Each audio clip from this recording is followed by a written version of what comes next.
Actual আমরা সেই জিনিসটার দাম দিই যা আমরা কিনে নিই, যা আমরা ফ্রিতে পাই আমরা কখনো তার মূল্যায়ন করি না। এটা আমি, আপনি, আমরা সবাই আমরা মায়ের স্নেহের মূল্যায়ন করি, মায়ের ভালোবাসার মূল্যায়ন করি, বাবার স্নেহ ভালোবাসার মূল্যায়ন করি? কখনো করি না।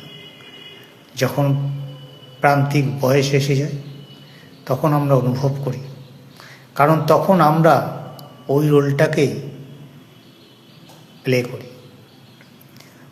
সবচেয়ে মানুষের জীবনে দামি হচ্ছে জ্ঞান।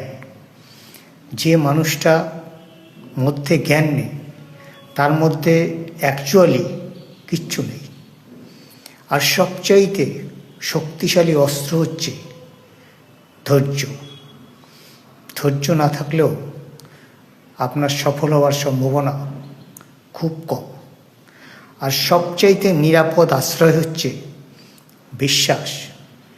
বিশ্বাসী হওয়া এবং বিশ্বাস নিয়ে বেঁচে থাকা, এর থেকে নিরাপদ আশ্রয় আর কিছু হতে পারে না। আর সবচাইতে কার্যকারী হচ্ছে হাসি। যে কোনো মানুষকে আপনি এক টুকরো হাসি দিয়ে জয় করে নিতে পারেন।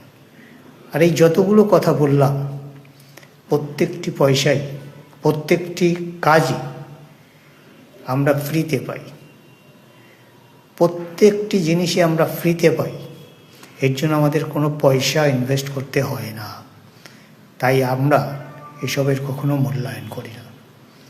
আমরা মূল্যায়ন করি সেই জিনিসটা, ভাঙা চেয়ারটাকে ঘরের এক জায়গায় গুছিয়ে রাখি।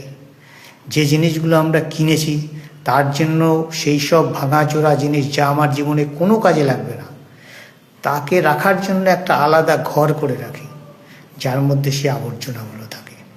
সেই আবর্জনা কোনো কাজের না, কিন্তু যেগুলো আমাদের কাজের সেগুলো আমরা কখনো গুছিয়ে রাখি না। এটাই হচ্ছে আমাদের সবচাইতে বড় বিপদ।